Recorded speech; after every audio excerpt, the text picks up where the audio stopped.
So I've been thinking for many days, suddenly thinking Alibaba is a good name. So I was happened to be in San Francisco that day. I have a lunch, and the waitress come. I asked her, do you know about Alibaba? She said, yes. I said, what is Alibaba? She said, Open Sesame. Good. So I went on the street, asked about 10, 20 people. They all know about Alibaba, 40 Thieves, and Open Sesame. And I think this is a good name. And start with A. Whatever you talk about, Alibaba is always top. And welcome back to the program. This is Books and Blogs. We're here with members of LYP, Readers and Leaders Book Club. So Chairman, picking up from what we can do, how do we, so yes, the so what factor. We've read the book about Jack Ma, we admire him completely, we are comparing Kenya and China. Yes. So what next? I believe strongly that it starts from the mind. Where the mind goes, the man follows. And that, in a bigger scheme of things, is the education system, it's the socialization as parents. You know, how do we encourage our children to dream big, to attempt to take a risk? Who are you surrounding yourself with? If you're surrounding yourself with 5 people who are, great people with great ideas, you'll be number 6. If you're surrounding yourself with 6 fools, then it follows. You're the 7. So and that's why it's very important for you to network, to surround yourself with people who are smarter than you, and execution. Execution is key. It's not just an idea without execution is actually nothing. In fact, it's better for somebody to steal your idea if you're not going to execute it. Yes, and execute it and employ people and change the world. Yeah. Probably we also need to think bigger. Like LYP, we've gone already to Uganda. We need to think bigger. When you have a business idea, how can you have this product go to the rest of Africa? Africa is the place where the opportunity is huge. So I will say, in terms of looking at things, let's look at the grand scheme of things and look at a big idea. Mandela said, you use the same energy to dream big the same way you used to dream small. So dreaming small, it's a waste. Yes. Having energy. Yes. Yeah. Over here in chapter 2, it says, come up with an idea, make it fun, breathe something into it, which is otherwise still just an idea. That's Jack Magic. Exactly what you're saying, actually. Yeah, so but before I go to my question, you had a point before you took the break. I wanted actually to speak to the young people. Okay. Yeah, in the country, because those are the majority. Yeah, like 60% of the population now is the youth, and the country is facing a lot of unemployment. We have great ideas. If you speak to young people, they'll tell you every one of them has an idea. Yeah. Yet they get stuck. They get stuck at there's no money, there's no, we don't have the support and all that. And yet also the country, the government has invested a lot of resources. There's a lot of training going on to support employment of the youth. And looking at where Jack Ma was, if he had that kind of structure, where there's, a lot of finances around him, where, if the country in China was where we are right now, I am sure he would have accelerated his growth even faster. True. Yeah. So just reading this book and connecting it with what we are facing right now in the country speaks to me that a lot of young people are not utilizing the resources that are around. Yeah. We are looking at that getting to the billion without having to work it out with the few resources we have, the available resources, which were not there few years back. Yeah. So this resonates well with what we are going through, and I will advocate for more young people to read this kind of books. Yes. And go forth without that fear of failure. Yeah. Even if they fail, they have learned something. Yeah. Mercy, what are some of these resources that Tabitha is talking about? Yeah, There's mentorship. I think mentorship plays a very big part in succeeding for us people, young people, and everyone else. Because when you look at someone who's above you, just like what you were saying about surrounding yourself with people who are more successful, who are smarter than you, it would really propel you further. So there's mentorship, there's a support system. In our club, we have an accountability system where we have small groups of people where we meet regularly to update one another on our life goals. We have that. And for I would say for myself, it has really helped me because now there's that fear of standing in front of people at the end of the month and have nothing to report because life is there are things to do. Yes. But when you surround yourself with people who are going to keep you accountable on that goal, on that vision, I think one thing that Jack Ma said is that he used to walk in the streets and he would see a building and he would say, I'm going to buy that building. People around him would just look at him and laugh. And that time it's no money in the bank. Yeah, there's no money. Yeah. But you see, when he hangs around people who are successful, who will tell him, you can actually do this. Yeah. This is an easier way of doing it. There's another shortcut. It helps because you have mentors and you have an accountability group. Yeah. Yes. We've talked about, especially in part one of the show, about networks, surrounding ourselves with great people, intelligent people, etc. But Nelly, throughout the book, you find almost everyone saying they drew from the energy of Jack Ma. So he just didn't have intelligent people around him. But everyone just kept saying there's something about this guy. That billionaire said he can smell animal something. I can't remember that really cracked me up. I'm like, there's an animal smell, and he only invests when he smells. I'm like, whew, I need to know what this smell smells like. So the energy that he had, everyone attributes the success of this institution to him. What's the place of personal or self-motivation, self-encouragement, drive in succeeding in life? I think in life, if we look at it generally, again, it depends with your reason. Why? Why is the question that you answer. If you have a good reason of why, then everything else should follow. If we start with something as simple as, I want to lose weight. Why do you want to lose weight? If you don't have a good enough reason, then you won't. Because that reason, that why is what keeps you going. At times you may feel that I cannot go on with the business. I think it's too much, I have invested so much. But why did you start it in the first place?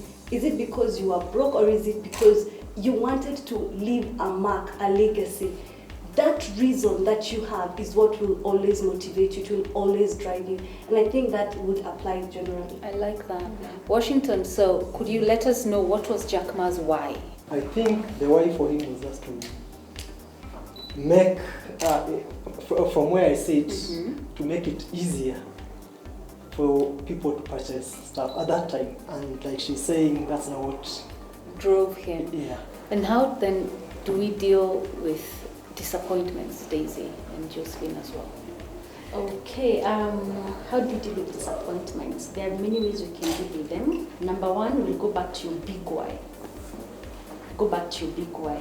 You're disappointed, but there's something I need to achieve, I have not yet achieved. So that will give you just a little bit more push. Number two, there are the people you're surrounding yourself with. Remember, you cannot work out an idea to successful completion all by yourself. So when you're disappointed, the people around you, always they should offer you a shoulder to lean on. And that way it's very key to have the right people, and preferably the professional. Yeah. Because if you have a professional handling your finances, and you've hit a roadblock, they'll tell you, you know what, if this hasn't worked out, why don't you try this other way? So it's very key to have those professionals around you. Number three, I also believe there's a spiritual, there's a space for a spiritual support system.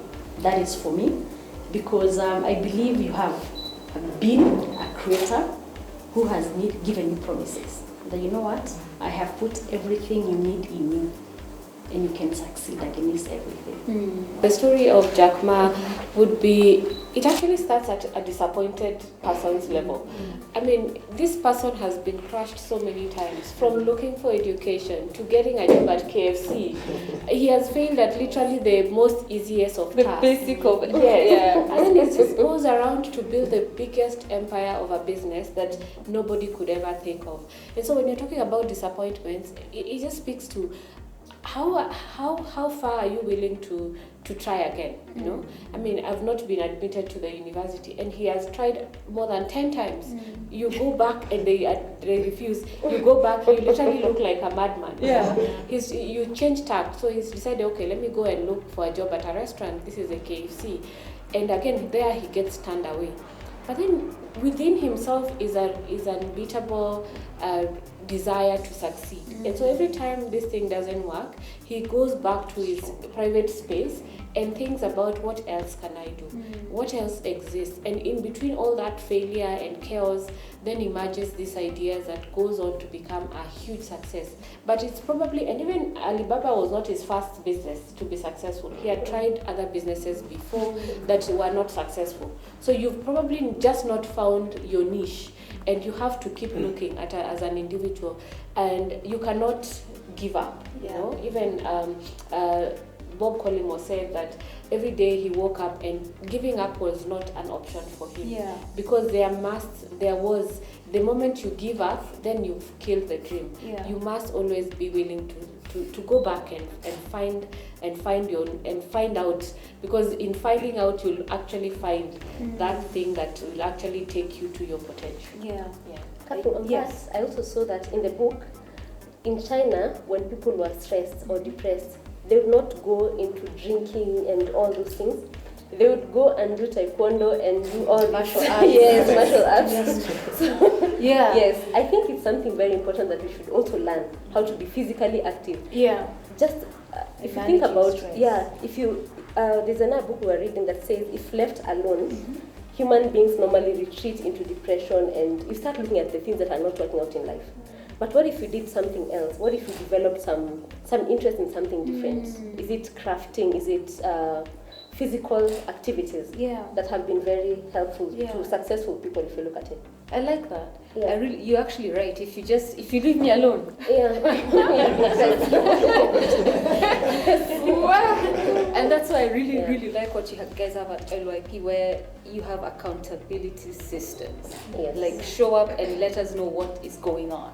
Because then you can't have people with mental issues, and even if they're there, they have an outlet to share. So you've created like an environment, Chairman, where people feel vulnerable and they can trust that if I bring my issues here, sitabaki tu hapa. Yes, and it has also helped to really push people. Now we have books, we have a lot of writers. In fact, we are saying maybe next time we should have, and for me I was also challenged when we were having a book club this week, was it Thursday? Yes. I was told, because I started working on a book, I think about 7 years ago. And I was told, I was also at that point, and this is what I went through. And we are going to put you into a cluster of writers. Right. So in the LYP accountability clusters, we have several accountability clusters, and they have names. Oh. We have LYP. I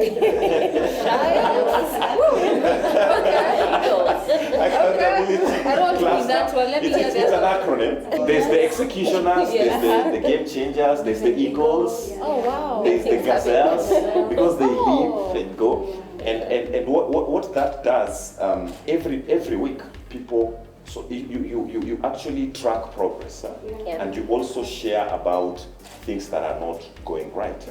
And that provides you a platform for people to also give you support and assistance. And that has also pushed people. So you see, we moved from having New Year's resolutions to actually having goals. I love it. And you're held accountable I love it. with progress. Yeah. And you have to report, even if you're regressing. Wow, you have to Yes. say I'm regressing. Yes. Don't judge me. Yes, and you're not judged. So it's a safe space. It's a I safe like space. it, and I like the names, because even in Jack Ma's company, they have nicknames. Yes, they have nicknames. Yeah, like his was something out of his martial arts idol or something. We have one called Bad to the Bone, called Crushers. That's It's one of the clusters. They are who bad comes to the up. bone. Founder, you come up with a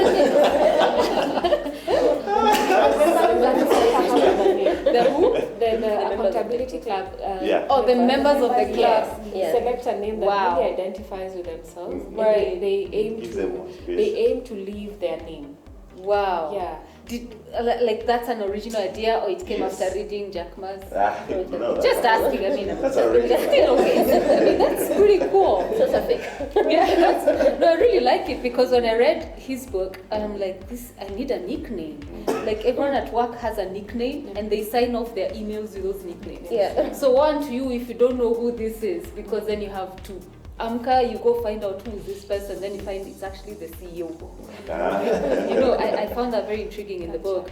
Yeah, the company culture, which I want Tabitha to dig into. So you find when parts of his success as well. So here he succeeded, he's been, you know, hustling, he's at a good level, they bought some space somewhere in Kokwao, and now they have so many staff members, and from the book, you find the areas where, I don't know, at lunchtime they sing, they dance. I mean, they make themselves happy. Yes. And I'm like, I want to work there. You know, they motivate themselves. Yet it's an online business. Well, it's true. The company culture plays a big role in even health and well-being of the employees. Yes. Yeah, which is also what some employers neglect, and at the end of it all, you lose the most valuable asset in your organization. So I believe that is one thing that Jack Ma identified and maximized on, identifying that the human resource is the most valuable, Yeah. and also providing the space for them to thrive. And just to identify that environment is where we spend most of our time. Yeah, 8 hours a day on average is the longest time you can spend in any place. And so making it fun, making it lively, making it creative and nurturing is just the best that you can give for that organization. And the best result you'll get is only increase in profits, you know, growth in returns. So it's worthwhile investing in the company culture. And also, the other challenge that comes in is also induction. You know, people also come from different other spaces. So when they come into your culture, how do they adopt to it? Because there's always something that you're getting new and new in. And how to assimilate a new employee into that culture is also something else that is done in a way that is very welcoming, it's very warm, so you don't feel like it's a setback. You just actually feel like, wow, okay, it's actually relieving me and enabling me to live up to my potential. And that is very important. As we wind up this discussion, two things stand out for me, and I want us to discuss the place of generosity and lack of selfishness that we see in this man. And this stands out to me, where his founders, those 18 boys or however many they were, he gave them so much equity when the business was standing. So he wasn't looking to be wealthy alone. Everyone he started with, he dragged them with him to the top. What's the place of that kind-heartedness, generosity in succeeding in life, Chairman? You know, give us gain. And it's a principle, it's a worldwide principle, and sometimes economics might tell you it's a bit opposite, you need to accumulate. But when you actually bless people, when you give, it actually comes back to you. And that's very important. And that's actually, I believe that the heart of poverty, or the poverty mentality, is hoarding and holding on to. But when you give of your time, you give of your resources, because I believe your net worth is equals to your networks. And you strengthen your networks, you solidify them by giving. You give time, you give advice, you give mentorship. And that is quite important. That's critical. Yes. I felt that was a huge, throughout the book, by the time I was done, it felt to me, and I'm not trying to be religious, but it felt like God's hand was leading this young man through, stages, whether he knows it or not. And I don't know whether it was intentional on the author to draw it that way or not, but I was like, man, this guy's steps have been so divinely ordered. And then his heart for giving, his heart for people, his lack of heirs, he didn't have heirs. He could chill with anybody. Is it any wonder he is where he is now? I think just to carry on to that, you'd realize that it's a trait that is also common in very many successful entrepreneurs. And if you look at the case of Virgin Atlantic and the CEO, Richard Branson, I mean, he would walk and talk to anyone because he believes that if we are to go to our destination, we have to bring everybody on board. And this also resonates with the African proverb: if you want to go fast, go alone. And if you're going far, you need to go with your army, go with others. So these leaders identify that their dream is very big and they need the followers working together with them, then because then they can achieve more and achieve it faster than if they pushed on this vision alone and try to amass all of these resources at the same time. And so I think for me, when I look at it that way, I'm challenged as a person in that how do I want to run my initiatives? I mean, do I want 100% shareholding of all my business, my side hustle, as they would say, because you don't want you believe that people will be problems, but are you looking at people as resources, as complements to the skill sets that you have, and how these people would allow you to even scale faster and go further? I think that's one of the things that as our Kenyans and ourselves we can learn. Actually, another maybe what I'll add to that is he is fair. He started the company with 18 people, but he didn't struggle to give them what is fair to them. Because one of the problems that we usually see, especially on the local content, is that I start a company, we are with several people, but I want to own more and I want to spend them out. Control. We have that thing. Greed. Green-eyed. It's green. Monster. Okay. So you'll actually see it's very hard for you to succeed if you have that mentality of I always need to have the biggest share. But if you always believe it's good to be fair to everyone because they have put their money, they have put their time and energy. Give them what is due to them and let us move forward. I like that. I know we have to wind up. Before we do, if I wanted to be a member of LYP, what do I have to do? The League of Young Professionals is actually an open platform for entrepreneurs and professionals. We believe that when we bring people together, we challenge each other and grow them to their potential. So for you to come and to become a member, you basically have to come. We are very open in any of our forums, and we make them public through our social media platforms. So you're welcome to at least come for one event, see how we run our activities. That could be the book club meeting. It could be the networking forum where we talk and listen to professionals on their journey to success. Then having come to our forums, then you're able to meet us, and we have a membership fee where we pay an annual fee that allows us to just facilitate the events that we run, as well as allow you to connect to both opportunities within ourselves and out of ourselves.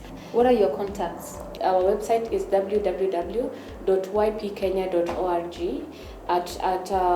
At Facebook is the League of Young Professionals of Kenya. At Twitter is at LYP Kenya. Our big thing this year is that we are celebrating 10 years. We'll have a very big gala in December. We are also going to recognize outstanding professionals and entrepreneurs in different fields. So we want you to, all of you, come and just see the journey that we've walked over the last 10 years and join us so that we can do the next 20 years together. Yeah. Wonderful. Yes. Very well put. So thank you so much for being a part of this conversation. And no, we are not done with the LYP. So what's the name of this? Which accountability cluster do you belong to? Executioners. And you, Daisy? Game changer. I'm waiting for one. And you, Tabby? Team Badass. Oh, there you go. That's what I was waiting for. The rest I'll find out when in the next discussion. But thank you so much for this. Look, find this book, The House That Jack Ma Built. This book is phenomenal. And it's incredibly relatable, especially that young man. He's not living up in the clouds, up at Nasisi, and I think the environment he operated in is the same as us. Of course, you have a few challenges to navigate, but just find the book, let it encourage you, and no, I'm not giving it out today. You buy your copy. Okay, you buy your copy. So we have to say goodbye. Thank you for tuning in. God bless you. Have a great week.